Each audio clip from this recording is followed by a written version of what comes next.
तो जैसे अभी मुरली सुनी, हम सबको क्या करना है, कर्मेंद्रिय जीत बनना है, ब्रह्मा बाप समान। बाबा ने कैसे तो हम इसी टॉपिक के ऊपर चर्चा करेंगे, हम कर्मेंद्रिय का राजा कैसे बने, हम कर्मेंद्रिय का मालिक बनकर के उनको कैसे चलाएं। क्योंकि जो संगम युग में कर्मेंद्रिय का राजा है वो भविष्य का राजा बन सकता है। तो कौन कौन राजा बनने वाले, रीनाक वाले हाथ खड़ा करो, ऊंचे ऊंचे हाथ खड़ा, राजा बनने वाले। चलो बहुत अच्छे। वैसे तो सिक्किम के राजा अभी भी गए, अभी तो 75 के आसपास में राजा ही थी। हाँ, अभी लास्ट में भी राजा ही थी। तो और उसी स्टेट में आप सभी हैं, आप में से कोई हो गए, बहुत राजा की हैं, जो लास्ट में वो राजा बनता है, एकदम जो कमज़ोर पुरुषार्थी वाला। तो राजा बनने का जैसे ब्रह्मा बाबा ने जो पुरुषार्थ किया, ब्रह्मा बाबा ने क्या पुरुषार्थ किया, ब्रह्मा बाबा, हमें कोई नया पुरुषार्थ नहीं करना है, हमें कोई नया प्लानिंग नहीं बनाना है। कई भाई बहनें पूछते हैं हम क्या पुरुषार्थ करें। हमारी दादियों ने जो किया, ब्रह्मा बाबा ने जो किया, बड़ों ने जो किया, वही करना है, तब सफल बन जाएंगे। दुनिया के शास्त्र इकट्ठे करो, ग्रंथ इकट्ठे करो, एक बड़ा पहाड़ बन जाएगा, लेकिन उसे हुआ कुछ नहीं।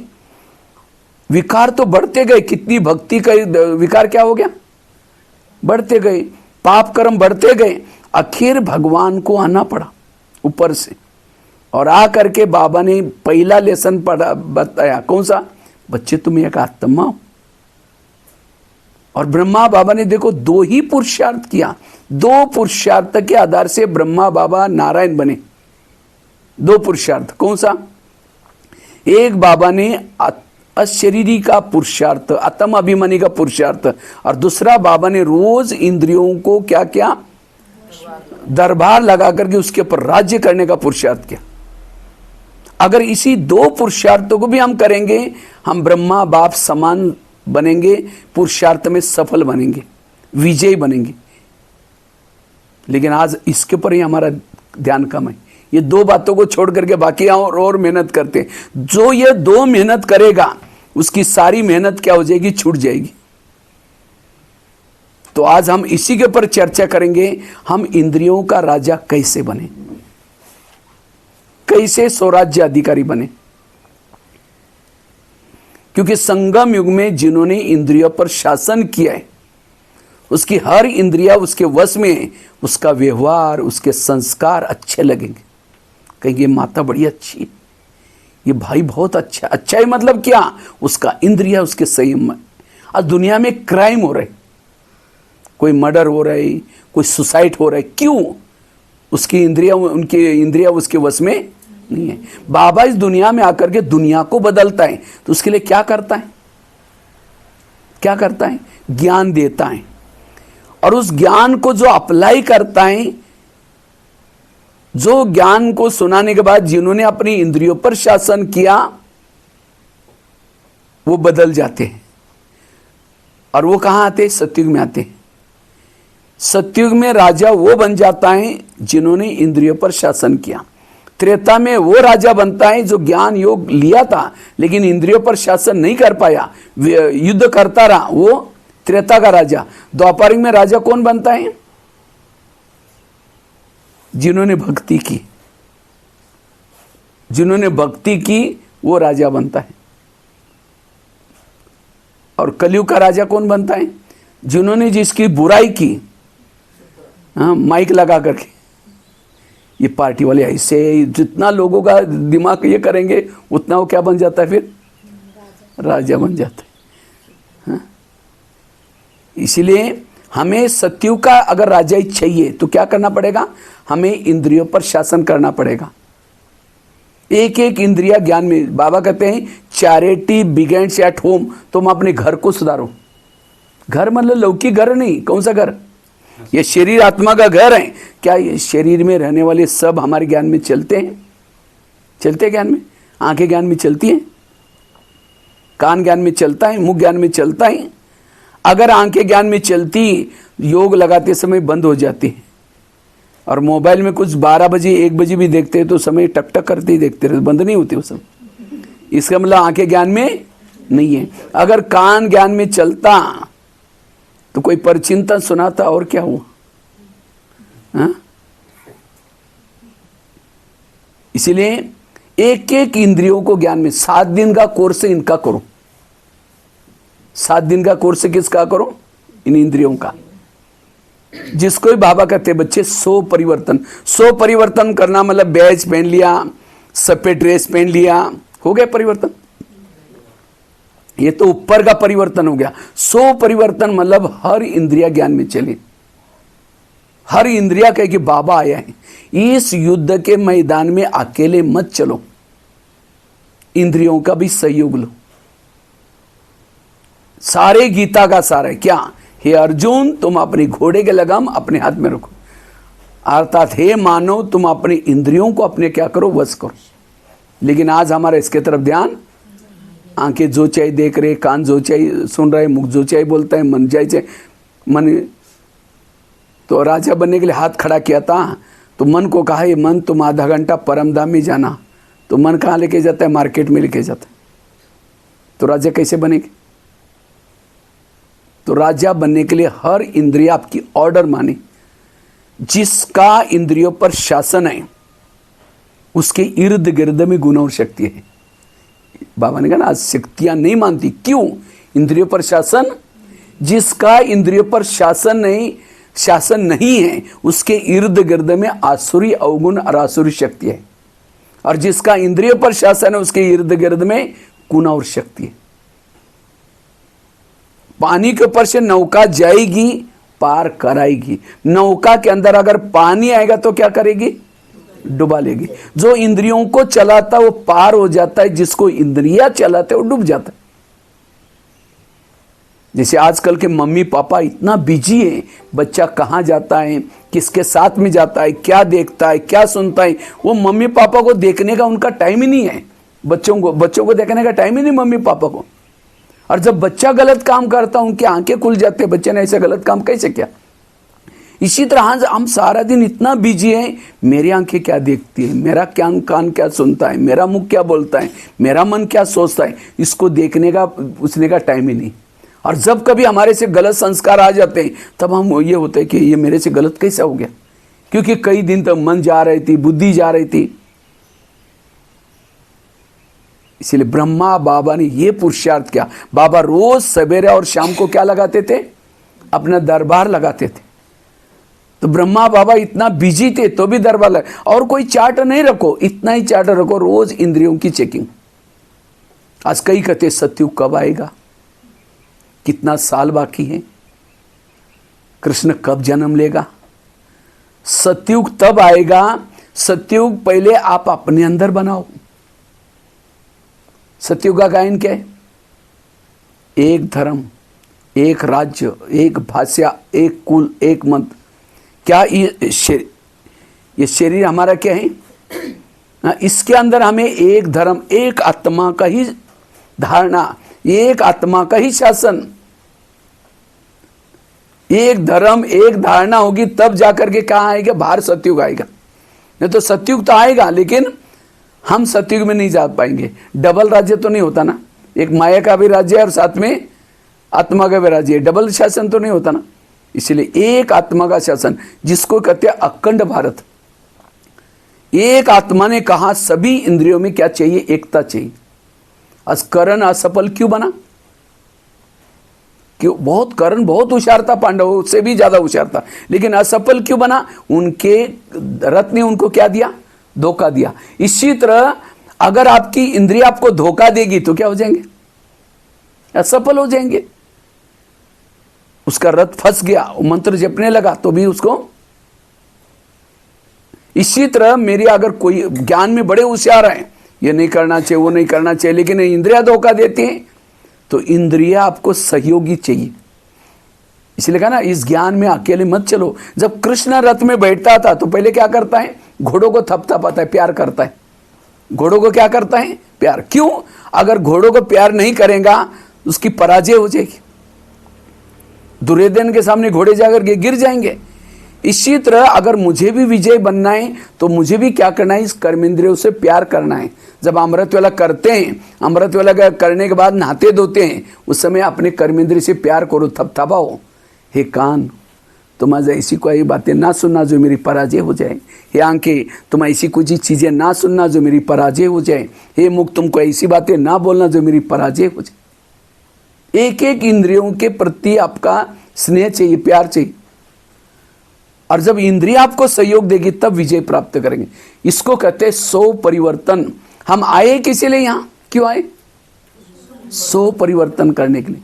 सो परिवर्तन करना मतलब मुरली सुन ली, बैच लगा दिया, सपेट, ये सो परिवर्तन नहीं। सो परिवर्तन अर्थात हर इंद्रियों को ज्ञान में चलाना, और जो नहीं चलते उसको शिक्षा देना, सजा देना। ये ब्रह्मा बाबा ने किया, और इसीलिए बाबा ने कहा कि आज ब्रह्मा बाप समान बनना है। संस्कार आज कई कहते, कई इनके जीवन में समस्या है। क्या समस्या? योग ही नहीं लगता। कहते मुझे, कई कहते मुझे सहन ही नहीं होता, कई कहते मेरे संस्कार ही नहीं बदलते। क्यों? इंद्रियों की अधीनता। जिसकी इंद्रियों की अधीनता है उसका योग भी नहीं लगेगा, क्योंकि योग में माया आती है। मतलब क्या आता है? सारा दिन गलत देखा है, गलत सुना है, वो योग में बैठते वही याद आता है। अगर सारा दिन आंखों ने अपनी राइट जो योग्य देखा है, कान ने योग्य सुना, तो योग क्यों नहीं लगेगा? आज कई कहते संस्कार नहीं बदलते। माया कई बाहर से नहीं आती, माया आते इंद्रियों के द्वारा, कान के द्वारा। समझो प्रधानमंत्री को किसी ने गाली देने वाला पत्र लिखा, वो पत्र कहाँ जाता है? कहाँ जाएगा? उसके पीए के पास जाएगा, पीए पड़ेगा, फिर कहेंगे क्या फालतू आदमी लिखता है, फाड़ के फेंक देगा। इतना बुजुर्ग व्यक्ति इतना अच्छा काम कर रहे हैं तो भी उनके लिए ऐसा लिखता है, फाड़ के फेंक देगा। माना उसका पीए उनका हितैषी है। तो हमें कोई गाली देता है तो हमारा पीए कौन है? हाँ, कान। कान क्या करता? फटाफट आत्मा तो पहुंचता है, हमको गाली दी, गाली दी, गाली दी। मन डिस्टर्ब हो गया, बुद्धि डिस्टर्ब हो गया, आंखें, सारी इंद्रिय डिस्टर्ब हो गई। और सवेरे के 4 पेज की मुरली सुनी थी, उसको कान नहीं बोलता, आज बाबा ने ऐसे बोला, उसको निकाल लेता। इसका मतलब कान मेरा हितैषी नहीं है। जब आपकी इंद्रिया हितैषी नहीं है, जैसे भारत में अंग्रेज घुसे थे, कहाँ से घुसे थे? वास्को डी गामा, गोवा के पास है वास्को डी गामा। तो हमारा भी इंद्रिया वास्को डी गामा बन करके माया को अंदर ये करते। ये वास्को डी गामा है कान, यहाँ से आते हैं, पर चिंतन सुनेंगे या आंखों से गलत देखेंगे, घुस गया। जो वास्को डी गामा है उसको मजबूत करो। जैसे भारत में परतंत्र गया, भारत में अंग्रेज आए, क्यों आए? क्यों आए थे? भारत में नवाबों का शासन था, बंगाल का नवाब, बिहार का नवाब, सूरत का नवाब, हर जगह जगह पर नवाबों का शासन था। तो अंग्रेज लोग आए, दोस्ती किसे की? नवाबों के साथ दोस्ती की। दोस्ती करते करते करते क्या, एक के साथ की, दूसरे के साथ की, तीसरे के साथ की, और दिल्ली के ऊपर अटैक किया, और भारत क्या हो गया? गुलाम हो गया। इसी तरह शरीर में हमारे एक इंडिया है, और इस इंडिया की राजधानी कहाँ है? यहाँ राजा रहता है। लेकिन इस शरीर पे इंडिया में कई नवाब है। कौन से? कान अपना शासन है, किसी का नहीं मानता। मुंह का अपना शासन है, आंखें अपना शासन है, मन अपना शासन है, किसी के नहीं मानते। तो माया रूपी अंग्रेज देखते हैं कि अच्छा इनके अंदर एकता नहीं है, तो आकर के क्या करते हैं? नवाबों के साथ पहले दोस्ती कर, कान के साथ दोस्ती की, मुख के साथ की, आंखों के साथ की, मन के साथ की, ये सारे नवाब के साथ दोस्ती की। फिर राज्य के ऊपर, राजधानी में अटैक किया, आत्मा के ऊपर अटैक किया। और इसीलिए अब हमारा शरीर रूपी देश क्या है? गुलाम है। किसे गुलाम है? अंग्रेज घुसे इसके अंदर। तो हमारा पुरुषार्थ और कुछ नहीं, ये जो विकार रूपी अंग्रेज घुसे उनको भगाना। अगर मैंने लास्ट संगम युग के लास्ट तक भी मैंने अंग्रेज लोगों को नहीं भगाया, विकारों को नहीं भगाया, कोई भी जन्म में राजा नहीं बन सकते। हाथ तो खड़ा किया था, हम राजा बनना है। हाँ? राजा ऐसे नहीं कि माउंट आबू में रहने वाले राजा बनेंगे। जिन्होंने मम्मा बाबा को देखा है वो राजा बनेंगे। जो बहुत सालों से ज्ञान में चलते वो राजा बनेंगे। जो समर्पित है वो राजा बनेंगे। राजा बनने का फार्मूला क्या है? स्वराज्य अधिकारी सो, जिन्होंने ज्ञान और योग से अपने इंद्रिय पर शासन किया वो क्या बनेंगे? राजा बनेंगे। जिन्होंने इंद्रिय पर शासन किया वो कौन है? राजा है। चाहे वो समर्पित हो, चाहे गृहस्थी में नहीं तो ये पर्सनैलिटी हो जाएगी ना आप लोगों के साथ। हम कहेंगे आप तो समर्पित तो ही नहीं, हम राजे। कईयों को क्या लगता है जो मधुवन में रहते हैं, जिन्होंने मम्मा बाबा को देखा, इसका कोई मतलब नहीं। चाहे मम्मा बाबा को देखा है, आपने ज्ञान में चलने के बाद आपका इंद्रियों पर शासन कितना है, क्योंकि जिसका इंद्रियों पर शासन है सबका प्रिय है, उसे कोई भी प्रकार के अपराध नहीं होंगे। ऐसी आत्माएं बाबा को पसंद है।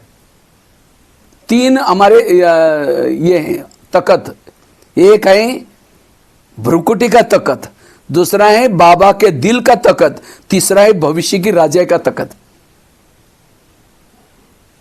तो भविष्य का राजा का तकत किसको मिलेगा? जो बाबा के तख्त पर बैठता है। संगम युग में बाबा के तख्त पर कौन बैठेगा? जो भ्रुकुटी के तकत पर बैठता है। भ्रुकुटी के तकत पर कौन बैठता है? जिन्होंने इंद्रियों पर शासन किया है, जिसे कोई गलती ही नहीं हुई, सारा दिन इंद्रिया उसके वश में है, वही भ्रुकुटी आसन में। नहीं तो आज हम सीट पर क्यों नहीं बैठ सकते? सारा दिन गलत सुना है, गलत देखा है, तो सीट पर बैठ ही नहीं सकते। इसीलिए हमें भविष्य की राजाई का आधार क्या रहा? संगम युग की स्वराज्य अधिकारी। स्वराज्य अधिकारी सो विश्व राज्य अधिकारी। तो आपको एक आईना बताता हूं, उस आईने में चेक करना, मैं राजा बनने वाला हूं, दासी बनने वाली हूं, प्रजा बनने वाली हूं, क्या बनने वाली हूं, या साहूकार बनने वाले, क्या बनने वाला? अपने आप को मुकड़ा देख ले प्राणी, मैं अभी तक के पुरुषार्थ अनुसार क्या बनने वाले हैं। समझो रोज सेंटर पर आते हैं, ज्ञान सुनते, अमृत वाला उठते, योग करते, धन मन से सेवा करते हैं, रोज यहाँ आते हैं। समझो आप रोज यहाँ आते हैं, ज्ञान योग करते हैं, लेकिन इंद्रियों के अधीन है। आप इंद्रियों के अधीन है, ना धन से सेवा करते हैं, ना ज्ञान दूसरों को सुनाते हैं, लेकिन इंद्रियों के भी अधीन है। तो ऐसी आत्मा क्या बनती है? क्या बनते हैं? दास दासी। दास दासी वो बनते हैं जो उदास रहते। और उदास कौन होता है ज्ञान में चलने के बाद? जो इंद्रियों के दास में, जिसकी इंद्रियों ने गलत काम किया, उसके चेहरे में खुशी, भले भगवान पढ़ा रहे, सत्युग में जा रहे, लेकिन चेहरे में कोई खुशी, चेहरा मरा पड़ा है।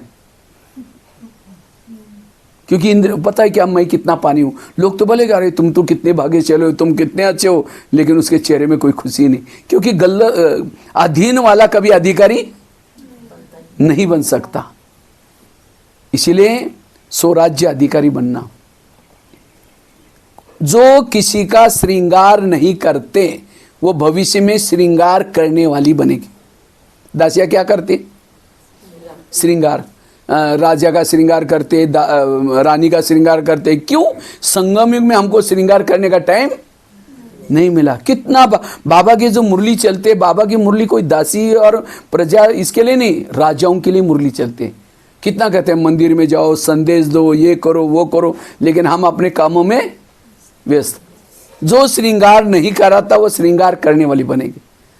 अच्छा, कोई ज्ञान योग में आता है, रोज आता है, मुरली सुनता है, ज्ञान योग करता है, धन से सेवा करता है, ज्ञान दूसरों को सुनाता है, लेकिन इंद्रियों के अधीन है, वो क्या बनता है? साहूकार बनता है। वो क्या बनता है? धन से सेवा कर रहा है, ज्ञान भी दूसरों को सुना रहा है, लेकिन इंद्रियों के अधीन है। वो क्या बनता है? साहूकार। क्यों साहूकार बना? क्योंकि धन सेवा में लगाया, ज्ञान दूसरों को सुना, इसीलिए साहूकार बना, अनेक गुना पैसा मिला, धन संपत्ति मिली। और कोई ज्ञान में चलता है, ज्ञान में चलता है, धन से सेवा नहीं करता, ज्ञान दूसरों को नहीं सुनाता, लेकिन इतना गुप्त पुरुषार्थ कर रहे हैं, इंद्रियों पर शासन किए, वो क्या बनता है? हाँ? राजा। लेकिन कौन सा राजा? कंगाल राजा। वो कैसा राजा बनता है? कंगाल। कंगाल क्यों? क्योंकि धन से सेवा नहीं की, ज्ञान दूसरों को नहीं सुनाया, इसीलिए राजा तो बना, लेकिन नाम का राजा, लेकिन काम का राजा। उसके पास सब कुछ है, लेकिन धन संपत्ति नहीं है। क्योंकि संगम युग में धन सेवा में नगल लगाया, ज्ञान दूसरों को नहीं सुनाया। अगर आपके पास धन नहीं है तो ज्ञान का धन भी दे सकते हैं। मम्मा के पास क्या था? कुमारी थी, लेकिन मम्मा ने इतना ज्ञान धन बांटा, लक्ष्मी बन करके, सरस्वती बन करके। अनेक लोगों के धन, लोगों को ज्ञान सुना करके उनका धन सफल कराया। इसीलिए ममा क्या बनी? लक्ष्मी बनी। ममा क्या बनी? विद्या की देवी बनी। समझो कोई ज्ञान योग करता है ना, धन से सेवा करता है, ज्ञान दूसरे को सुनाता है, इंद्रियों पर भी शासन है, वह है संपन्न राजा।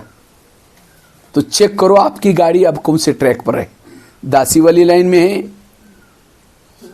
साहूकार के लाइन में है, कंगाल राजे के लाइन में है, या संपन्न राजे के लाइन में है?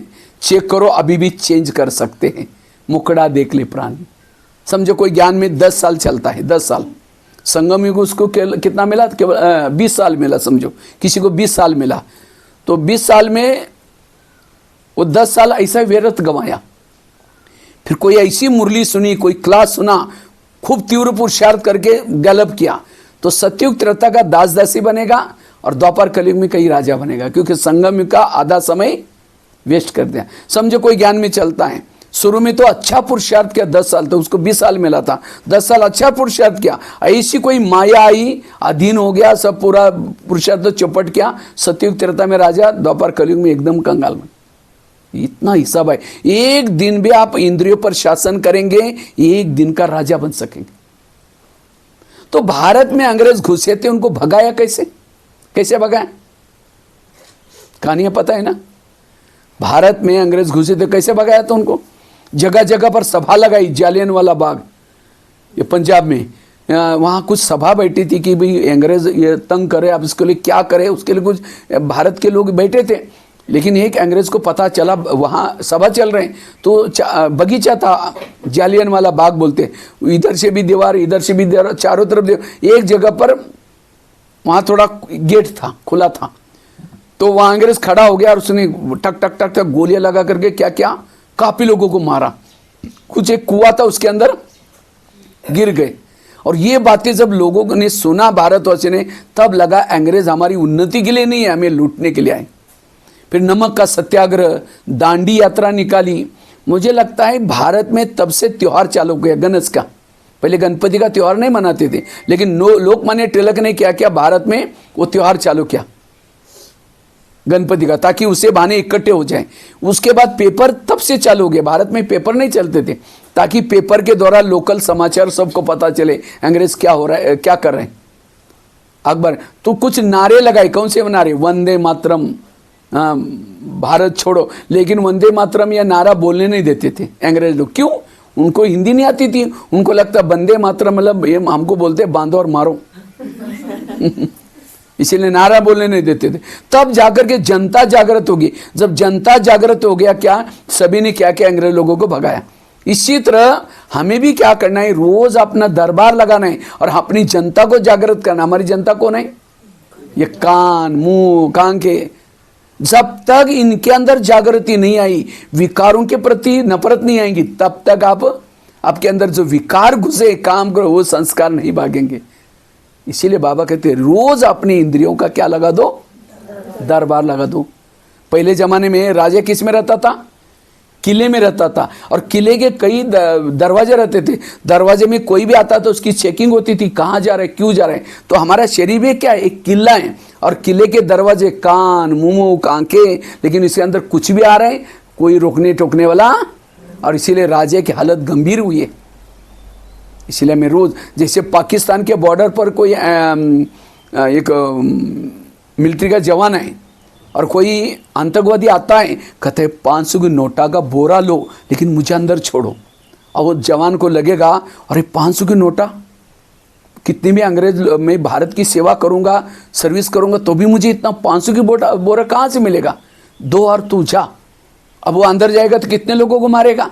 इसीलिए उस जवान को नोट प्रेमी नहीं, क्या बनने की जरूरत है? देश प्रेमी बनने की जरूरत है। इसी तरह आज हमारे भी बॉर्डर पर कौन है? कान। लेकिन कभी कोई वेरत कोई सुनाता है, कान कहता है और क्या हुआ, जाओ अंदर जाओ। माना ये देश प्रेमी नहीं है, ये देश प्रेमी नहीं है, ये देश प्रेमी नहीं है।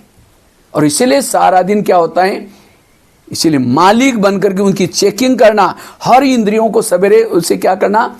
दरबार लगाना, उनको समझाना। अगर शाम को जिसने नहीं किया उसको सजा देना। और ये पुरुषार्थ ब्रह्मा बाबा ने किया। तो हम अपना दरबार कैसे लगाए? आज की मुरली क्या तरह से कैसे लगाना है? रोज अमृत वेला के बाद क्या करो, 10-15 मिनट क्या करो, अपनी इंद्रियों से बातें करो। कैसे बातें करो? सबसे पहले बात करो कान से। हे मेरे कान, शिव बाबा हमारा कौन है? शिव बाबा हमारा दोस्त है, फ्रेंड है। वो फ्रेंड कहता है कि ये मेरा दोस्त इतना अच्छा था, राजा था, सतयुग त्रेता में, इसको क्या हुआ? वो कहता है कोई बात नहीं, तुम्हारी राजा में तुमको दूंगा, लेकिन क्या करना, तुम मेरे पास अमृत वेला आना, मैं तुम्हें ताकत दूंगा, बल दूंगा और युक्ति दूंगा। तो अमृत वेला हमें बाबा के पास जाना है, दोस्त के पास, और उसे पावर लेनी है। पावर लेकर के क्या करना है, हमें यहाँ आना है और आ करके सभी इंद्रियों से गुड मॉर्निंग बोलो। और गुड मॉर्निंग बोल करके क्या करना है, सभी से बात करनी है, थोड़ी सबको उमंग उत्साह देना है। सबसे पहले बात करो कान से। हे मेरे कान, तुम मेरे इस राज्य के शान हो, अगर तुम ना होते मैं ईश्वरी महावाक्य कैसे सुनता? इसीलिए हे कान, तुम्हारा बहुत बहुत धन्यवाद, और मेरा तुम्हारे पर विश्वास है, इसीलिए मैंने तुमको बॉर्डर पर रखा है। कान का है? हाँ, बॉर्डर पर किसको रखा जाता है? जो विश्वास है, हाँ, जो ये है। तो मेरा तो तुम्हारे पर, अगर कान यहाँ ना होता, कान थोड़ा सा दूर होता, तो कान के अंदर के सेल्स जिंदे रहते। तो कान किसका खा रहे हैं? आत्मा का खा रहा है। धोखा किसको दे रहे हैं? जिसके थाली में खाना खा रहा है उसको छेद कर रहे हैं। लेकिन हमको ये पता नहीं है, लेकिन हम कभी बात भी नहीं करते। इसको कहते हैं अंधेरी नगरी चौपट राजा, टकेसर बाजी टकेसर खाजा। आंधा पीस रहे हैं, आंधा क्या कर रहे हैं? पीस रहा, और कुत्ता बैठकर उसको खा रहे हैं। अंधे को पता ही नहीं कि उसको लगता है मैं 2 बोरी पीसा। इसी तरह हम क्या करें, अमृत वेला कर रहे, योग कर रहे, और कहते हैं हम इतना दिन से योग कर रहे, पुरुषार्थ कर रहे, जमा कुछ भी नहीं। क्योंकि जितना हम करते सारा दिन कर्म इंद्रिया क्या करें, खत्म करते हैं। इसलिए एक एक इंद्रियों पर निगरानी। तो कान से बात करो। हे कान, आज मैं अमृत वेला मेरे दोस्त के पास गया था, तो मेरे दोस्त ने तुम्हारे लिए इशारा दिया है, तो मेरा खाते हो, मुझे धोखा देते हो। आज तक जो हुआ कोई बात नहीं, लेकिन आज रात को सोने से पहले फिर मैं दरबार लगाने वाला हूं। अगर तुमने कुछ गलत सुना, मैं तुमको सजा दूंगा। और ये भी नहीं समझना मुझे कुछ पता ही नहीं चलता। आजकल शरीर पे किले के चारों तरफ से मैंने शीशी कैमरे का प्रबंध किया। आजकल के घरों में, ऑफिस में क्या लगाते हैं? तो मेरा शीशी कैमरा कौन सा? 3rd आई। मुझे पता है कि रॉन्ग क्या है, रॉन्ग राइट क्या है, किसने गलत देखा। अगर तुमने कुछ गलत, ये क्या, सजा दूंगा। आगे चलो मुख के पास। हे मुख, तुम भी मेरे इस राज्य के शान हो, अगर तुम ना होते मैं ईश्वरी महावाक्य दूसरों को सुना करके दुआई कैसे लेता। लेकिन तुम कभी कभी दूसरे का इंसल्ट करते हो, अपमान करते हो। मेरा आत्मा भाई मेरे से रूठ जाता है, दुरिया बनाता है, उसकी वृत्ति खराब हो जाती है, मुझे बददुआई देता है। क्या मैंने तुमको इसीलिए रखा? अगर तुम किसी का अपमान करोगे मैं तुमको सजा दूंगा। माता की तो आंखें बंद हो रही, आंखें धोखा दे रहे आपको। ताली बजाओ, थोड़ी बजाओ, ताली तो बजाई। ताली बजाने से क्लास में मेरा उमंग नहीं बढ़ेगा, लेकिन बाजू में कोई सो रहा है उठ जाएगा। क्योंकि जैसा मैं आया हूँ आज तैयार होकर के, मेरे साथ, मैं तो बाबा की तरफ से आया हूँ, लेकिन माया ने भी अपना एक सैनिक भेजा है। कौन सा? वो दिखता नहीं है, मैं तो दिखाई पड़ रहा हूँ। माया का सैनिक यहाँ क्लास में दिखाई नहीं पड़ता। कौन सा? आलस और अलबेलापन। उसको लगता है ये तो राजा की बात सुना रही, अगर सभी सुन लेंगे तो सभी इंद्रियों पर शासन करेंगे, मेरा शासन तो चला जाएगा। इसीलिए माया क्या करते हैं, आलस को भेज करके गुप्त रूप में क्या करते हैं, वो आलस और अलबेलापन की संजीवनी बूटी सूंघा कर जाते हैं। जिसको आलस आएगा उसकी आंखें बंद। अब जिसकी आंखें बंद उसका कान भी बंद। जिसकी आंखें और कान बंद, तो यहाँ क्लास में होते भी सुनते हुए भी एब्सेंट है वो। इसीलिए सावधान, एक एक इंद्रियों। आज हमने आंखों को तो रात को 10 बजे से सवेरे 4 बजे तक तो छुट्टी दिया ना, लेकिन अब ड्यूटी पर, ऑन ड्यूटी है। इसलिए हर इंद्रिय अपनी ड्यूटी एक्यूरेट करे। इसलिए थोड़ा सावधान होकर के सुनना है। तो मैं सुना रहा था मुख के पास। हे मुख, अगर तुमने ऐसा कुछ किया, आज तक जो हुआ कोई बात नहीं, लेकिन आज से तुम्हें ये करना है। अगर नहीं किया तो मैं तुमको सजा दूंगा। आगे चलो आंखों के पास। हे आंखें, मुझे 84 जन्म में बहुत सारे आंखें मिली, लेकिन तुम्हारे जैसे भाग्यशाली आंखें कोई नहीं मिली, क्योंकि तुम्हारे द्वारा मैंने सत्यम शिवम सुंदरम को देखा है। तो क्या प्रभु को देखने वाला तुम्हारा पेट नहीं भरा? तुम इस संसार की गंदी बातें, व्यर्थ बातें क्यों देखते हो, जिसको देखने के लिए लोगों की युगों से आंखें तरस रहे हैं, एक पांव पर तपस्या कर रहे हैं। लेकिन तुम इस प्रभु को देखा ना, माउंट आबू में बाबा कौन कौन मिलन करके आए, बाबा को मिलन कौन कर करके आए, सभी ने देखा है, वंडरफुल। तो आंखों को समझाओ, हे आंखें, जिस प्रभु को देखने के लिए और वो साक्षात्कार करने के लिए तरस रहे, तुमने तो साक्षात देखा है। साक्षात अलग चीज है, साक्षात्कार अलग चीज है। साक्षात मतलब प्रत्यक्ष। तो क्या उस प्रभु को देखकर मैं तुम्हारा पेट नहीं भरा? तुम इस संसार की गंदी बातें, व्यर्थ बातें क्यों देखते हो? अगर देखेगा मैं तुमको सजा दूंगा। आगे चलो पाँव के पास। हे पाँव, तुम ही मेरे इस राज्य के शान हो, अगर तुम ना होते मैं सेवा करने के लिए कैसे जाता? सेवा की कर्मना हाथ से, आदि दुआ किसको मिली? पाँव को। मुख ने भाषण किया, आदि दुआ किसको मिली? पाँव को। क्यों? पाँव क्या करता है? घुटने के ऊपर पूरा शरीर को उठा के लेके आता है। हाँ, इसीलिए कोई भी व्यक्ति घर में आता है उसके चरण छूते। चरण में कोई आत्मा नहीं। क्यों छुआ? क्योंकि चरण ने आत्मा को क्या क्या लाया। लेकिन कभी कभी चरण क्या करता है? व्यर्थों की तरफ लेके जाता है। फिल्म देखने के लिए लेके गया, कौन गया? पाँव। पर चिंतन करने के लिए लेके गया, कौन लेके गया? पाँव। अब उस समय अगर पाँव ज्ञान में चलता, पाँव कहता नहीं नहीं मैं नहीं जाऊंगा, मेरा राज्य के लिए मैं ईमानदार हूं, तो मुख कहेगा ठीक है तुम्हारे अन्न आने से मेरा काम रुकेगा, मैं जा रहा हूं। मुख अकेले जाएगा? फिल्म देखने के लिए आंखें जाएगी अकेले? माना सारी इंद्रिया कर्म इंद्रिय से राज्य के एंटी में काम कर रहे हैं। सारी इंद्रिया एंटी, नहीं सुन रहे। आज कई माता कहते मेरे बच्चे मानते ही नहीं, मेरा पति मानते। बाबा ने कहा कोई मानता ही नहीं। क्यों नहीं मानता? जिसकी इंद्रिया शासन में नहीं, जिसकी इंद्रिया नहीं मानती उसका कोई भी। इसीलिए पहले इसको ठीक करो, बाकी सारा ठीक हो जाएगा। इसमें प्रॉब्लम है। इसको निर्विघ्न बनाओ। विघ्न 4 प्रकार के होते हैं। ये कहें आपस के विघ्न, दूसरा होता है प्रकृति का विघ्न, तीसरा होता है खुद के संस्कारों का विघ्न, और चौथा होता है कर्मेंद्रिय का विघ्न। सबसे खतरनाक है कर्मेंद्रिय का विघ्न। जिसको घर का ही धोखा दे रहे हैं, जिसको हमने बॉर्डर पर रखा है, वही राजा के मर्डर कर रहे हैं, वही ये गोलियां चला रहे हैं, तो क्या हो जाएगा? रक्षक ही भक्षक बने हैं। तो आज हमारे परिस्थिति का कोई विघ्नों का कारण कोई व्यक्ति नहीं है। कौन है? हमारी खुद की इंद्रियां। लेकिन आज हमें ये पता नहीं। इसीलिए बाबा कहते भक्ति अलग चीज है और ये ज्ञान। अगर मुझे देवता बनना है, मुझे इंद्रियों पर शासन करना जरूर है। जिसका इंद्रियों पर शासन है, ये फर्स्ट लेसन है। ये है सो परिवर्तन। ये है सो परिवर्तन। जब इसको ठीक करो, आज हमारी सारी समस्या का कारण मुझे सहन नहीं होता। क्यों नहीं होता? क्योंकि मेरी इंद्रिय शासन। किसी ने गाली भी दी, कान उसको अंदर भेजेगा नहीं, मन बुद्धि सारे अचल अडल रहेंगे, तो गाली वापस चली गई। उसके बाद सहन शक्ति आएगी, धैर्यता आएगी, सारे। जिसका इंद्रियों पर शासन है उसके इर्द गिर्द में गुण और शक्ति आएगी। आज मेरे अंदर गुण शक्ति क्यों नहीं है? बाबा ने कहा ना, ऑर्डर करते लेकिन शक्तियां नहीं थी, क्योंकि इंद्रियों पर शासन नहीं है। इसलिए स्वराज्य अधिकारी बनना। संगम युग में जो स्वराज्य अधिकारी भविष्य का, वो क्या है? राजा है। विश्व का राजा बन सकता है। ये हो गया सवेरे का हाथ खड़ा किया था आप लोगों ने, हम राजा बनने वाले। तो चेक करो। आगे चलो मन के पास। हे मन, तुम भी मेरे इस राज्य के शान हो, अगर तुम ना होता मैं ईश्वरी महावाक्य के चिंतन मंथन कैसे करता? लेकिन कभी कभी तुम व्यर्थों को भी चिंतन करते हो। अगर करेगा मैं तुमको सजा दूंगा। आगे चलो बुद्धि के पास। हे बुद्धि, तुम भी मेरे इस राज्य के शान हो, अगर तुम ना होते। क्योंकि मैंने सारा कारोबार किसको दिया है? बुद्धि को। ये शरीर में सबसे महत्व कौन है? बुद्धि। बुद्धि कौन है? कौन है? मंत्री। कौन सा मंत्री?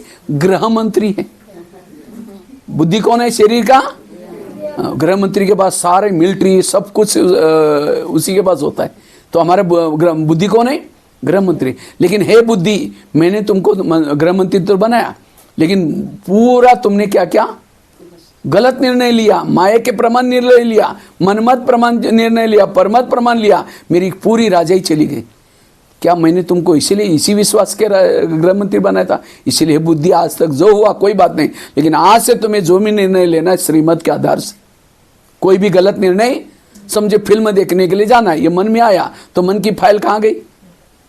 बुद्धि के पास। बुद्धि कहते हैं ठीक है जाओ, साइन कर दिए तो सारी आंखें चली गई, पांव चला गया, सारी इंद्रिय किसको फॉलो की? बुद्धि को। तो यही बुद्धि, यही तुमने मेरे विश्वास का फायदा लिया। एकांत में बैठ करके इनसे बातें, ब्रह्मा बाबा ऐसे अपने से बातें करते थे, अपने से बातें करते थे। नहीं तो एक संगम युग तो क्या, और 2-3 संगम युग में जिंदा रखेंगे ना, हमारे संस्कार बदलने वाले हैं, ना हमारे अंदर कोई बदलाव नहीं आएगा। अगर बदलाव करना है इसके ऊपर शासन करो, इसके ऊपर शासन करो। आज कौन क्या हो रहा है? अब यह समय दूसरों को देखने का नहीं है, सो परिवर्तन। और जो ऐसा सो परिवर्तन करता है उसको राजा ही मिलते। तो चेक करो, आपने हाथ खड़ा किया, हम राजा बनने वाले हैं। मुरली सुन ली, ये कर ली, इसीलिए। लेकिन हम रोज अपना दरबार, ये हो गया सवेरे का दरबार, फिर रात को दरबार लगाओ तो कितना बजे? सोने से पहले। उस समय सबसे पहले बात करो कान से। कान, सारा दिन तुम्हारा चार्ट कैसा रहा? तुम्हारा बहुत बहुत धन्यवाद। सवेरे 7 बजे तुम्हारे द्वारा मैंने मुरली सुनी थी, लेकिन 12 बजे कोई माता जी आई थी, किसी की व्यर्थ बातें सुना रही थी, तुमने बड़ा नजदीक जाकर सुना था, और क्या हुआ? क्योंकि मैंने सीसी कैमरे के रिकॉर्डिंग में देखा हुआ है। तो बताओ, तुमको तो मैंने मना किया था तो भी तुमने सुना, इसीलिए तुम्हारे लिए सजा मतलब कैंची लेकर के कान को काट करके नहीं फेंको, तुम यहाँ से जाओ, ये सजा नहीं देनी। यहाँ की सजा अलौकिक है। जैसे वो एक ये था ना, क्या नाम, उसने आंखें निकाल दी थी, सूरदास। हमें वो सजा नहीं, हमें उसको कान को कौन सी सजा देनी है? दोबारा मुरली सुनो, क्योंकि जिस कान में ज्ञान भरपूर नहीं है उसने पर चिंतन सुना, इसलिए कान को सजा कौन सी देनी है? मुरली सुनने का। आगे चलो, मुख के पास। मुख, तुम्हारा चार्ट कैसा रहा? समझो, कान ने दरवाजा खोला तो कम से कम तुमने तो चुप रहना चाहिए था। तुमने भी बोला और क्या हुआ, तुमने और क्या हुआ, इसीलिए तुम्हारे लिए सजा। कान को कौन सी सजा, मुख को कौन सी सजा? दोबारा मौन रखो, दूसरे दिन उसका कारोबार बंद। मौन है मुख की सजा। ये है राजा, और ये पुरुषार्थ ब्रह्मा बाबा ने किया। लेकिन आज हमारे इसके तरफ अंधेरी नगरी, चौपट राजा, टकेचरबाजी, और इसीलिए बाबा कहते हैं ऐसा रोज बाबा ने ये गुप्त पुरुषार्थ किया। इसलिए आंखों ने योग्य देखा, कान ने योग्य सुना, इसलिए अशरीरी बनना, कर्मों में योग लगाना, इसको कहते हैं मालिक बन करके कराना, कर्मेंद्रियों ने करवाया। वो जा करके परिवर्तन आएगा, जीवन में आनंद आएगा। एक हमारा गीत है, इस राजधानी को माया के इसे पल पल बचाना। ये राजधानी हमारी किला है, इस किले को माया से बचाना। सुखी है राजा है, सुखी है प्रजा। क्यों? इंद्रियों पर शासन है, उसको सुखे। लेकिन हम राजाओं की कुछ निशानी है, एक 2-3 निशानी सुना करके मैं पूरा करता हूं, क्योंकि आज के मुरली के आधार से क्लास करना, मैंने कोई नया टॉपिक नहीं। ये है ब्रह्मा बाबा के समान। ब्रह्मा बाबा ने जो किया वो करना, और जिन्होंने इंद्रियों पर शासन किया, सारा परिवर्तन आएगा। हमारा परिवर्तन क्यों नहीं हो रहा है? क्योंकि हम शरीर के ऊपर ध्यान नहीं दे रहे, सो परिवर्तन नहीं कर रहे। तो सो परिवर्तन, जिसको बाबा कहते हैं चैरिटी बिगिंस एट होम। तुम अपने घर को सुधारो। घर मतलब इसको सुधारना, इनको, ये परिवर्तन। ये शरीर हमारा विश्व के दुनिया का सैंपल है। दुनिया में 3 लोग हैं, तो शरीर में भी कितने लोग हैं? 3 लोग हैं, ये आत्म लोग।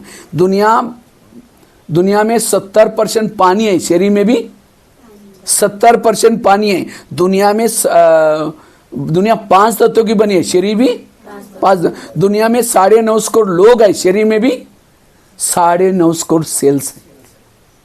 ये दुनिया का ये सैंपल दुनिया है। जो इसके ऊपर राज्य करेगा उसके ऊपर अपने आप राज्य करेगा। तो पहले इसके ऊपर राज्य करना है, और संगम युग में जिन्होंने इसके ऊपर राज्य किया वो भविष्य का राज्य अपने आप। और इसीलिए बाबा नारायण बने। बाबा ने ये पुरुषार्थ किया, अपने इंद्रिय पर शासन किया। ये भक्ति मार्ग में ये नहीं सिखाया जाता है केवल जाओ और क्या करो, भजन कीर्तन करो, आ जाओ, कोई परिवर्तन नहीं, वही संस्कार, वही बात। और यहाँ भी हम भक्ति छोड़ा, यहाँ आए बाबा के गीत सुन लिया, मुरली सुन ली, चल पड़े, परिवर्तन नहीं आ रहा है। क्यों? हमने सो परिवर्तन नहीं किया। पहले सो परिवर्तन, दुनिया अपने आप परिवर्तन, दुनिया परिवर्तन करने का ठेका नहीं। और जब जिसका इंद्रिय पर शासन है, उसके वाणी में, उसके दृष्टि में, उसके व्यवहार में पावर आएगी, बल आएगा। अनुशासन, अनु मतलब आत्मा, शासन मतलब जिस आत्मा का शासन बॉडी पर है वही दूसरों पर शासन कर सकता है। अनुशासन, जिसका अपने पर शासन है। आजकल के नेता भाषण तो खूब करते हैं, ऐसा करना चाहिए, वैसा चाहिए, पीछे में हमको पता आप कैसे जाओ यहाँ से, है ना। इसीलिए ऐसे ही हो रहा है। तो इसी तरह हम यहाँ ज्ञान खूब सुना है, ये क्या, लेकिन हमारा अपने पर शासन है, लोग कहेंगे हमको पता आप कैसे, तो हमें कोई रिगार्ड भी नहीं देगा इसे। इसलिए इसको बदलो, इसके पर शासन करो। हर एक आपको क्या करेगा, दिल से रिगार्ड देगा, दिल से रिस्पेक्ट देगा। तो ऐसे हमें क्या करना है, राजा बनना है। नहीं तो राजा तो बनेंगे, लेकिन कहाँ के राजा बनेंगे, एक तो गांव का राजा बनता है, या विश्व का राजा बनना है। तो आपकी आत्मा की लाइट विश्व तक जानी चाहिए। एक होता है जीरो का, एक होता है टिमटिमा वाला बल्ब, एक होता है जीरो का बल्ब, एक होता है 100 का, एक होता है 120 का, एक मरकुरी। तो देखो कि आपकी लाइट कहाँ तक पहुँचती है। अगर योग में बैठते हैं, आपकी आत्मा की लाइट विश्व तक जाते हैं, विश्व का राजा बनेंगे। अगर आपकी गांव तक जाते हैं तो गांव का कोई मुखिया पार्षद बन जाएंगे। हाँ, तो आपकी सिक्किम तक जाएंगे, सिक्किम स्टेट का राजा बनेंगे। इसीलिए सारा मदार आए इंद्रियों पर शासन, और जो इंद्रियों पर शासन सत्यु के राजा बनेंगे। तो राजाओं की कुछ निशानी होती है। पहली निशानी, राजा क्या करता है, राजा जिस शहर में रहता है सब उसका कहना मानते हैं। अगर नहीं मानते तो राजा उसको सजा देता है, शिक्षा देता है। तो आप इस शरीर में रहते सब आपका कहना मानते, तो सजा देते आप लोग नहीं। आज प्रधानमंत्री दिल्ली में शांति में कब बैठेंगे, उसके पार्टी के सारे लोग अपनी ड्यूटी एक्यूरेट करेंगे। ये एक ने कुछ गलत निर्णय भी लिया, कुछ गलत भाषण में बोल भी दिया, उनकी नींद फिट जाएगी। इसी तरह आत्मा ब्रुकुटी में शांति में तब बैठते हैं जब हर इंद्रिय अपनी ड्यूटी ठीक से। अगर आंखों ने गलत देख लिया, आत्मा की नींद फिट गई। कान ने कुछ परचन सुन लिया, आत्मा की नींद फिट गई। इसीलिए हर इंद्रिय अपनी ड्यूटी, इसीलिए रोज इनकी चेकिंग करनी है। अगर नहीं मानते उसको सजा भी देना है। दूसरे राजा की निशानी होते हैं, राजा दानी होता है। राजा के घर से कोई खाली, तो आप लोगों ने हाथ खड़ा किया था, हम राजा बनने वाले हैं, तो आप इतना दान करते हैं। पड़ोसी रोज घंटी बजा करके कहते हैं देवी आओ मुझे दर्शन दो, लेकिन देवी ने एक शब्द भी आज तक बाबा का नहीं सुना है, कंजूस है। यहाँ से गंगटोक जा रहे बस में बैठ करके या टैक्सी में बैठ करके, बाजू में कोई बैठा, एक शब्द भी नहीं सुना है, कंजूस है। इसीलिए जो देता है वो राजा है। जो देता ने, पहले कहानियाँ चलती थी ना, एक राजा था, उसके घर के सामने लाइन लगी रहती थी, तो आप देते इतना, कितना हमारे पास खजाना है, ज्ञान का दान दो, शक्तियों का दान दो, इतना ही। वो माता को इतना तो बोल सकते, बाबा ये आत्मा आपको कितने ढूंढ रहे, बाबा आपको तरस नहीं आता, बाबा इसका भी कल्याण करना, एक शब्द भेजो बस। ये शब्द ही चमत्कार कर सकता है। मनसा से दान दो, वाच्या से दो, कर्मना से दो, बहुत दान करने का हमारे पास ये खजाना है। इसलिए जो दान करता वो राजा है। कहीं को क्या लगता है ब्रह्मा कुमारी में आया हमको सब मिलने वाला है, ये आपकी गलत फहमी है। अगर ब्रह्मा कुमारी में आकर के आपने कुछ दान पुण्य नहीं किया, आपको कुछ पद नहीं मिलेगा।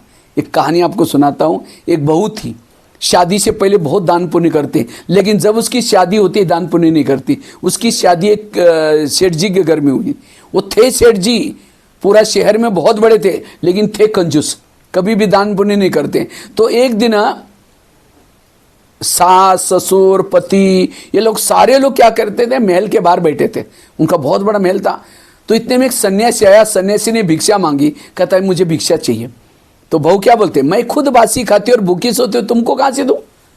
तो सन्यासी वो सास को तो बड़ा गुस्सा आया, क्या बोल रहे। दोबारा कहा कि मुझे थोड़ी भिक्षा चाहिए। वो सन्यासी ने कहा कि सुना नहीं तुमने, बहू कहते हैं मैं बासी खाती और भूखी सोती हूँ, तुमको कहाँ से दो। सन्यासी चला गया। सास उठी, बहू को 2 थप्पड़ लगा दिया। कहते हो तुमने मेरा नाम बदनाम किया, कब तुमको बासी खिलाया, कब। वो धीरे से कहते मैं रोज बासी खाती हूँ, आज मेरी शादी सेठ जी के घर में हुई है, ये तो मेरे पिछले पुण्य कर्मों का फल है। पिछले जन्म में मैंने कोई ऐसा कर्म किया होगा जिसके कारण मेरी शादी कहाँ हुई, सेठ जी के घर। तो उसको बात तो सही लगा कि इसलिए कहा मैं बासी खाती हूँ, पिछले जन्म का खाती हूँ।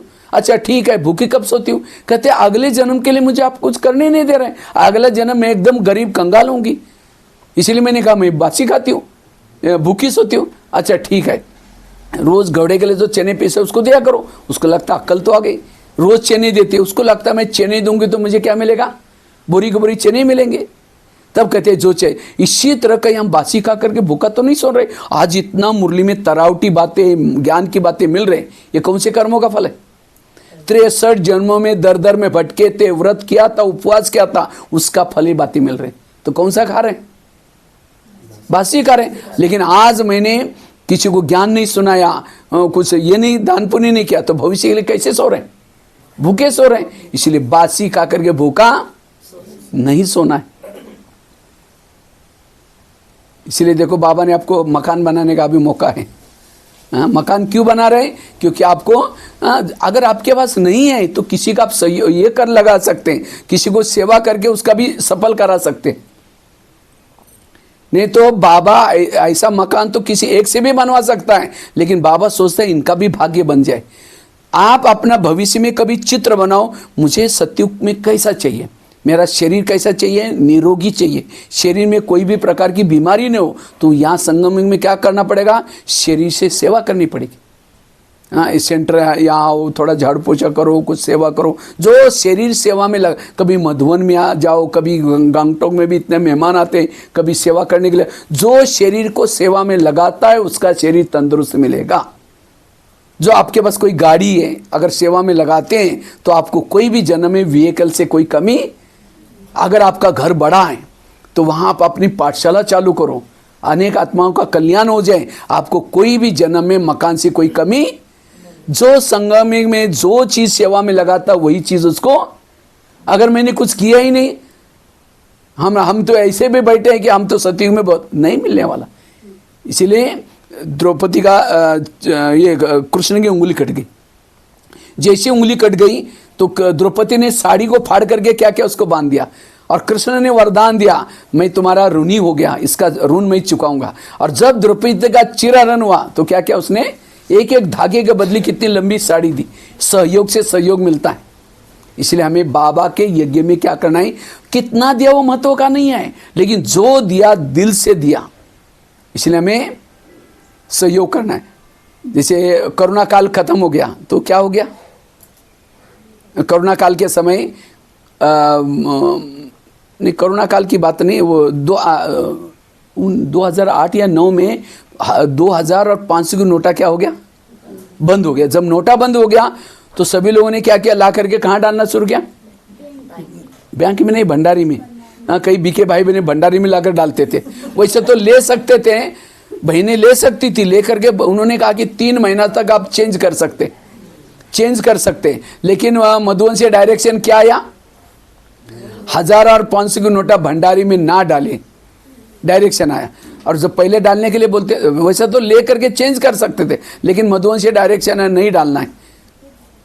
पहले डालने के लिए बोलते तो हाथ थर कांपता था, डालू न डालू 1000 के और 500 के। और जब बंद हो गया तो क्या करेगा, फटाफट लाकर। एक बार मैं किचन में बैठा था, इसमें जब किचन में बैठा था उस समय एक माता जी आई आसाम से, कहते भाई जी मैंने चाय पत्ती लाई, वो तो बहुत चाय पत्ती है ना, एक बॉक्स से भर के लाई। तो मैंने कहा माता जी रख दो, रख के चली गई। तो जो भाई चाय बनाता है, मैंने कहा भाई जी आप ये लेके जाओ। वो लेके जा करके खोल दिया। जब खोल दिया तो देखा चारों तरफ से चाय पत्ती, बीच में 1500 की नोटा। अब वो सफल हो गया वहाँ। वो 2500 की नोटा बंद होने के बाद कई समय के बाद ला कर दिया उसने, और ही भोलेनाथ को फंसा दी, झूठी मूठी नहीं देखे। इसी तरह याद रखना, अंत में जब विना, आजकल बाबा की प्रत्यक्षता हो रही, द्रौपदी मुर्मू जैसी राष्ट्रपति जी ब्रह्मा कुमारी में चल रहे, कई साधु संत भी बोल रहे हैं ये गीता का ज्ञान शिव ने दिया, प्रत्यक्ष कर रहे हैं। धीरे धीरे प्रत्यक्षता होगी तो लोग क्या कहेंगे, हमारे घर ले लो, कोई कहेगा हमारा ये प्लॉट ले लो, कोई कहेगा ये ले लो। लेकिन लास्ट में मधुवन से डायरेक्शन आएगा, सेंटर के बाहर लिख दो हमको यहाँ कुछ भी नहीं चाहिए, क्योंकि बाबा को रिटर्न में देना है ना। तो इसीलिए जो करना अब कर लो। सभी को अपने क्या करना है। मुझे याद है हम जब दिल्ली में रहता था, ज्ञान सरोवर बन रहा था, तो गुलजार दादी हमको बोलते हैं ज्ञान सरोवर बन रहे हैं, तो आप लोग क्या भंडारी में कुछ पैसा डालेंगे, कुछ क्या करेंगे, ज्ञान सरोवर के लिए क्या सहयोग देंगे? तो हमने सोचा दादी हम तो क्या करेंगे, हम तो समर्पित हैं। नहीं, सोचो देखो। तो मेरे को एक संकल्प है, हमने कहा दादी जी हम ऐसे करते हैं, जब तक ज्ञान सरोवर नहीं बनता है ये एक टाइम का हमने सवेरे का नाश्ता नहीं करेंगे या रात का भोजन नहीं करेंगे। तो हमने जब तक ज्ञान सरोवर बना एक टाइम का भोजन क्या किया। अब एक टाइम का भोजन एक दूध ही पिएंगे तो दूध का गिलास का कितना आएगा, कितना। तो इसी तरह आपको भी जब तक मकान नहीं बनेगा एक टाइम का भोजन नहीं करेंगे, कपड़े नए सिलाई, इतना अंदर से उमंग, अरे इतने सारे लोग क्यों नहीं बन सकता, बन सकता है जरूर। इसीलिए हमें इतना उमंग चाहिए। अगर आपका कोई रिश्तेदारी नातेदारी है, कोई उसका दुकान है, सरिया का दुकान, सीमेंट का दुकान, अगर उसको भी उमंग देंगे तो भी क्या हो जाएगा, वो भी सेवा में लगा देगा। इसीलिए हमें क्या करना है, इसी सेवा करने। जो दान करता वो राजा है। तीसरी राजा की निशानी जो शिकार करता वो राजा है। राजा पहले के राजा क्या करते थे, अकेट खेलने के लिए, शिकार करने के लिए जाते थे। तो आप लोगों ने हाथ खड़ा किया हम राजा बनने वाले हैं, तो आप लोगों ने कितने शिकार की बताओ? आज तक कितने लोगों को ज्ञान मिला है बताओ? कितने लोगों को आप मैंने इसको ज्ञान सुनाया, वो पक्का बीके बनाए, रोज ज्ञान मुरली के लिए ज्ञान के लिए आ रहे हैं। तो कितनी शिकार की, किसने किसने किया आज तक ज्ञान मिला है? हाथ खड़ा करो। ले हाँ, माता जी किया है। और अच्छा उन्होंने किया है, बाकी शिकार ही नहीं की। तो राजी किसके पर करेंगे? जिसकी कोई प्रजा ही नहीं वो राजी किसके पर चले? और राजा शिकार किसकी करता है? राजा शिकार किसकी करता है? शेर की। ऐसे नहीं कि चूहा मार के आया और बड़ा खुश हो गए मैं आज चूहे की से। लोग तो हंसेंगे, अरे तो चूहा मार करके सबको घुमा करके ढोल बजा करके ये कराएं। इसी तरह राजा वो बनता है जो शेर की, शेर मतलब कोई एक व्यक्ति को लाया, एक व्यक्ति आने के बाद यहाँ 10 लोग साथ में आए, वो है राजा। और यहाँ तो सिक्किम में तो बहुत शेर है, बहुत जंगल है, बहुत सारे लोग ज्ञान में ये घूम रहे। तो हमें शिकार करने का शौक चाहिए। हाँ, हमें तो बड़ा शौक होता है, इसलिए देखो भारत के कोने कोने में जाते रहते। कितना मधुबन में इतना बड़ा कारोबार, किचन की सेवा होते हुए भी हम लोग क्या नहीं। और मेरा एक शिकार में, एक टूर में 10-12 तो शिकार तो मरी जाते, कई तो घायल भी हो जाते। इतना ही नहीं, हम लोग ट्रैवलिंग में कहीं घूमने के लिए भी जाते हैं, जरूर 2-4 तीर तो लगा लेते हैं, तो कम से कम घायल तो हो जाता है। सुनाने का अंदर शौक चाहिए। स्कूलों में, जेलों में कितना ये। तो इसीलिए जो शिकार करता वो राजा बनता है। मैं तो जब ट्रेनों में जाता हूँ स्लीपर में जाता हूँ, क्योंकि एसी में जाते हैं तो सारे सो जाते हैं, तुरंत जल्दी उठते ही नहीं, सारा दिन सोते रहते, इसलिए मैं कम पसंद करता हूँ। जब स्लीपर में जाता हूँ सारे जगह रहते, बहुत लोगों को सुनाता रहता। इसीलिए शिकार करने का, जो शिकार नहीं करता वो राजा। लेकिन कई कहते भाई जी कोई सुनते ही नहीं है, कंप्लेन है सुनते नहीं सुनता तो कम से कम जाली में तो फंसाओ। ये सेंटर क्या है, शेर पकड़ने के लिए जाली है, तुम कम से मीठा मीठा बोल करके यहाँ तक लेके आओ, बहनों के हवाले करो, बहनें मारने का काम कर देगी। लेकिन जिसने लाया नहीं, जिसने लाया ज्ञान में चलेगा, आधी दुआ इसको मिलेगी। इसलिए शिकार महीने में एक शिकार जरूर करो, एक को बीके जरूर बनाओ। लेकिन मैं तो देखता हूँ यहाँ कोई 2-3 दिन सब निकला, वो शिकार करने वाला खुद ही नहीं आता तो पावर कहाँ से मिले? हाँ, खुद ही कभी ज्ञान में नहीं आ रहा है, योग में नहीं आ रहा है, तो कहाँ से पावर आएगी? इसीलिए पहले खुद बनो। इसीलिए लेकिन याद रखना, शेर की शिकार बड़ी सावधानी से की जाते। कई बार क्या होता है, पेपर में आता है कोई शिकार करने के लिए गया था और शेर ने उसको फाड़ कर रख दिया। तो कई सुनाने के लिए जाएंगे, आजकल हम ब्रह्मा कुमारी में जाते, आप भी चलो ना। कहते अच्छा अभी फंस गए क्या? वहाँ बाहर का खाना नहीं खाते हैं, फैशन नहीं करते, बाहर का ब्रह्मचर्य का पालन करते हैं। ये क्या, ये कोई ज्ञान होता है? ये विनाश होने वाला, ये होने वाला, किसने बताया? अरे खाओ पियो मौज करो। गया था शिकार करने के लिए, खुद ही मर गया। ऐसा होता है कहीं। इसीलिए पहले खुद पक्के बनो। शिकार करने के लिए क्या लेके जाते? तलवार, भालो, ढाल सारा लेके जाते। इसी तरह हमें भी शिकार करने के लिए जाना है, ज्ञान की तलवार, पवित्रता का कवच सारा चाहिए। अगर कोई नहीं सुनता, उल्टा सुल्टा बोल रहे हैं, ढाल को सामने लगाओ, या हमारे कुल का नहीं, अपने आप को बचा के लेके आओ, या हमारे ब्राह्मण कुल का नहीं है, देवी कुल का नहीं सुन रहे, वापिस आ जाओ। लेकिन आप उस चंगुल में बन, इसलिए शिकार करने का संस्कार चाहिए। तो 1 महीने में क्या करेंगे, एक को जरूर बिके बनाओ। आज दादियों की स्थिति इतनी पावरफुल क्यों? क्योंकि दादियों ने शेयर होल्डर बनाया। अभी दादी गई है तो भी बाबा बाबा करते, आदि दुआ उनको तक पहुंचती। अब गुलजार दादी नहीं है तो भी उसका देखो वीडियो भी सेवा कर रहे हैं। इसीलिए हमें जो शिकार करता है वो है राजा।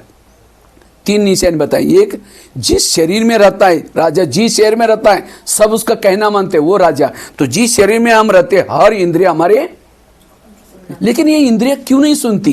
क्यों? क्योंकि हम कभी उनसे प्यार नहीं करते। जैसे मैं उसी दिन भी शायद कहा था, जैसे हम लोग दादी प्रकाशमणि माउंट आबू में रहती थी। दादी को जब भी कहीं बाहर जाना होता था, दादी क्या करती थी, सभी निवासी वालों को बुलाती थी और सबको कहते, देखो मैं जा रही हूँ, आप लोग कितनी मेहनत करते हैं, भंडारे वाले कितनी मेहनत करते हैं, ये सिक्योरिटी, सबको क्या करेंगे, सबकी महिमा करेंगे और सबको टोली खिला करके फिर जाती थी। आप लोग इस यज्ञ के ईंटे हो, महिमा करती थी।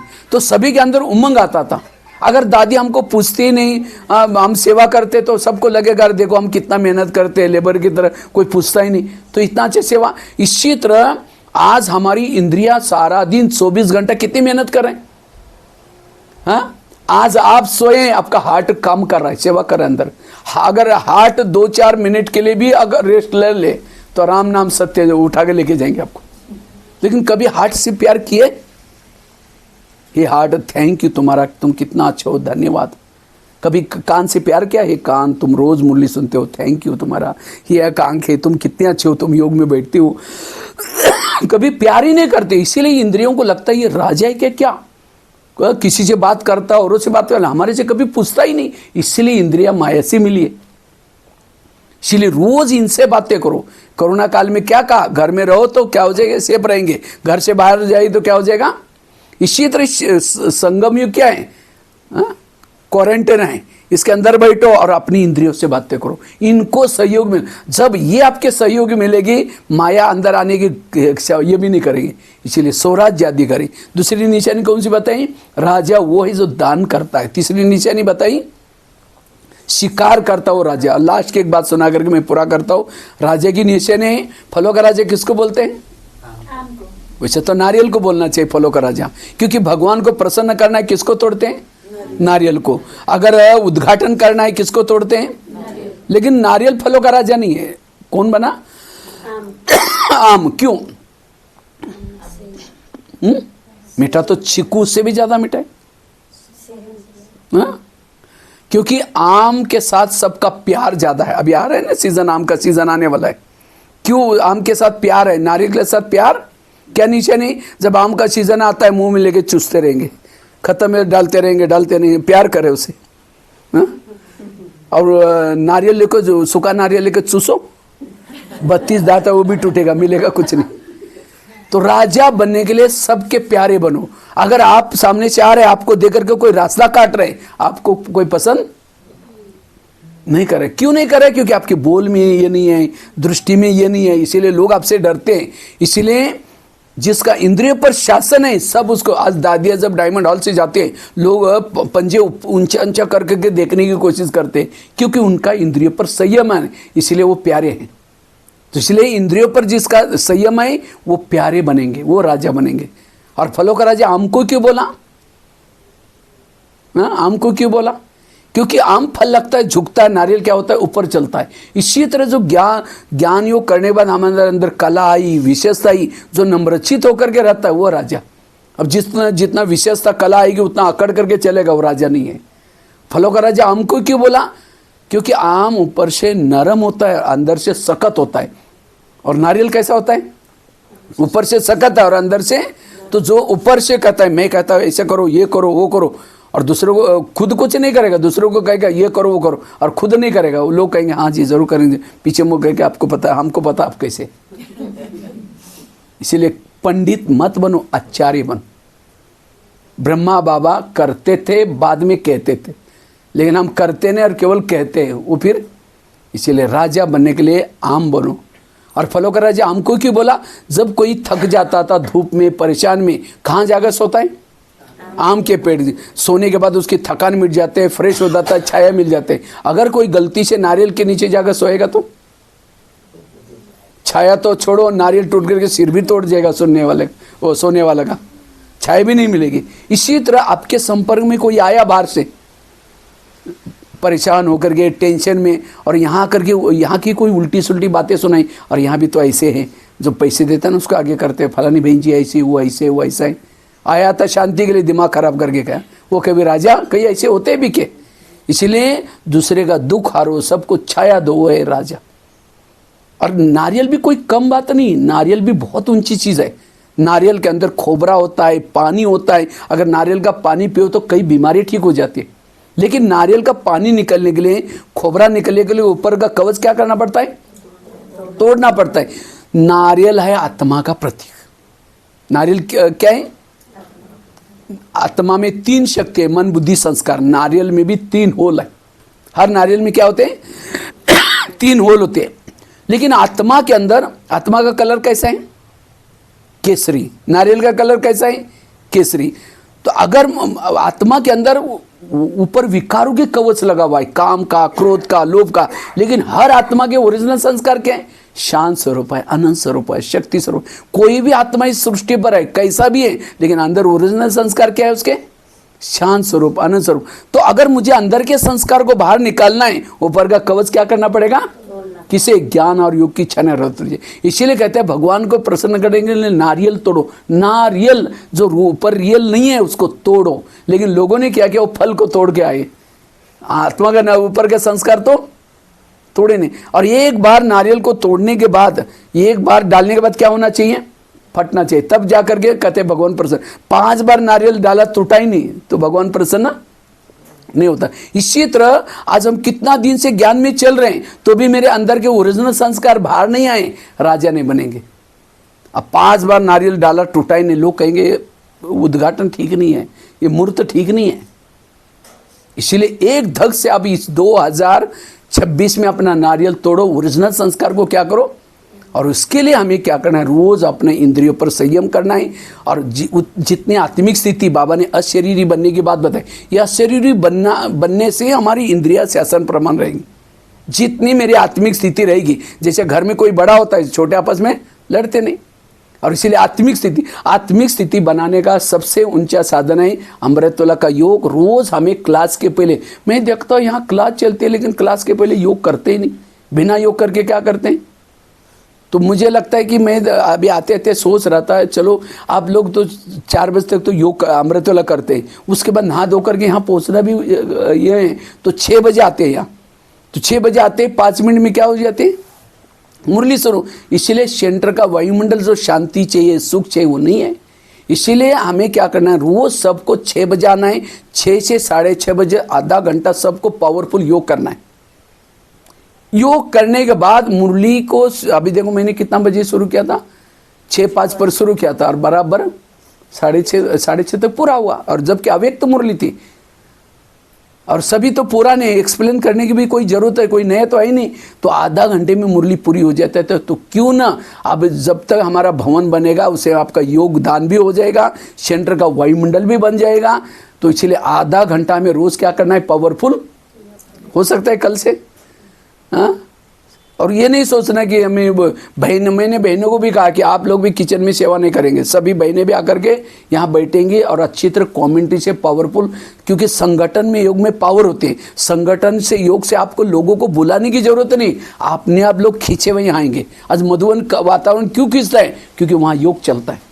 इसीलिए आधा घंटा सबको क्या करना है? कल से योग करना है। और जो कभी कभी आते हैं उनको रोज यहाँ आना है, क्यों? कई कहते हैं हम घर में करते हैं। घर में करने से नहीं होगा। जैसे एक भील था, एकलव्य, गुरु द्रोणाचार्य के पास गया और कहता मैं अर्जुन से भी होशियार हूँ, मेरे को नंबर 1 चाहिए। तो कहा कि तुम्हारा गुरु कौन है? कहता आप ही मेरे गुरु है ना, तुम मेरे पास कभी आए नहीं, चलो मैं दिखाता हूँ। एक जंगल में एक पुतला दिखाया, किसका था वो? गुरु द्रोणाचार्य का। कहता है देखो नंबर, तो भी इसको नंबर 1 नहीं दिया। नंबर 1 किसको दिया? अर्जुन सामने सीखा। तो वो कहाँ सीखा था? पुतले के सामने। इसी तरह कई क्यों नहीं आते? क्योंकि भाई जी हम तो मुरली तो सुनते हैं। कहाँ सुनते हैं? तो यूट्यूब में, फेसबुक में। भले सुन करके शिवानी बहन के क्लासेस, महारथी के क्लास सुन करके नंबर 1 जाएंगे, लेकिन मना होशियार बनेंगे, लेकिन नंबर 1 बनना है बाबा के सम्मुख सुनना। भले वो वहाँ मधुवन में नहीं सुन सकते, यहाँ तो सुन सकते।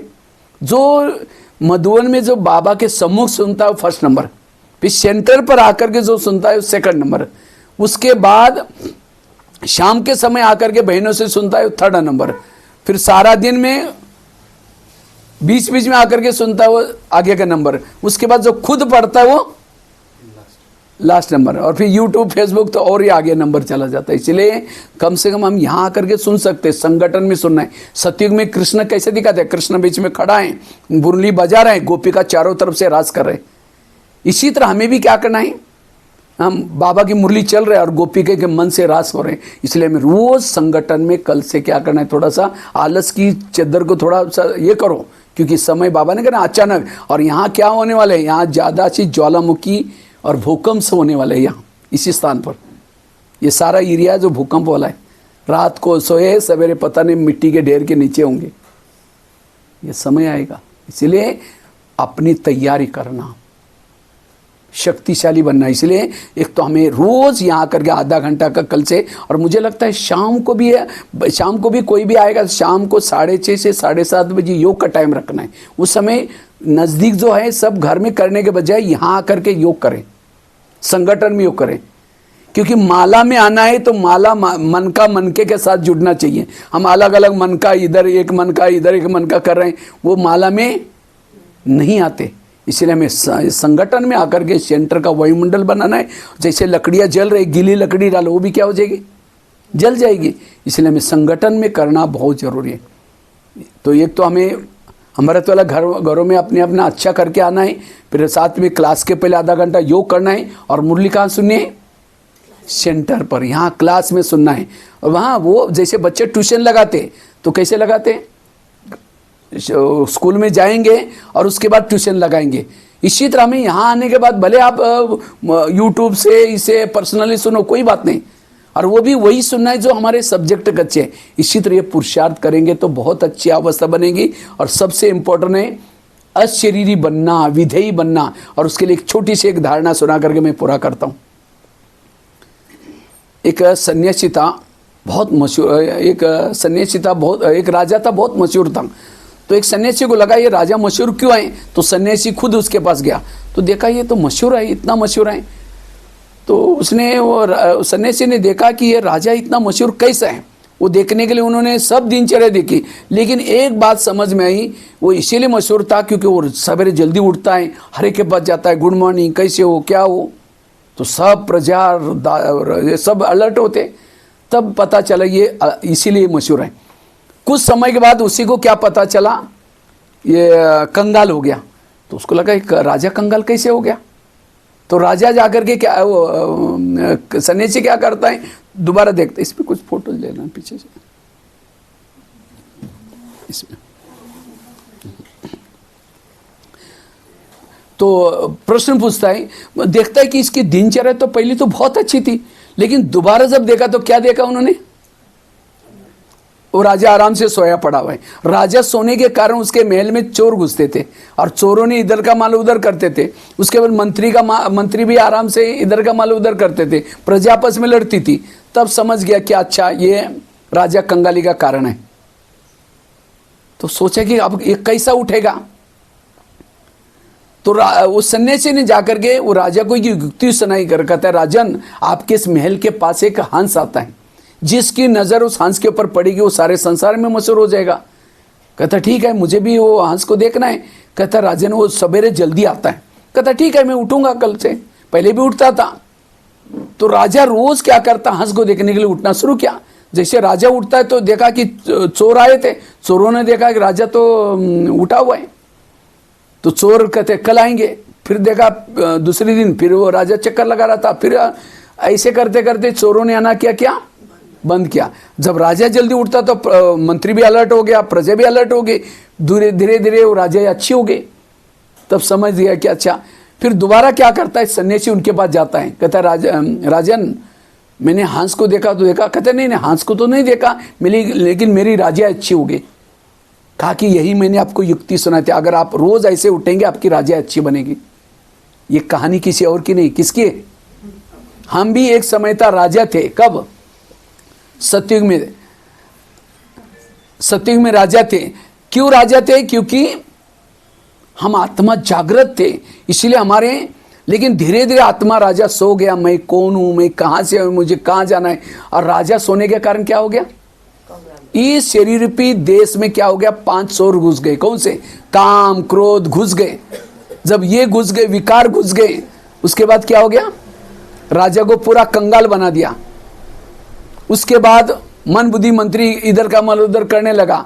तो फिर जैसे सन्यासी आया, इसी तरह बाबा आता है और बाबा ने युक्ति सुनाई।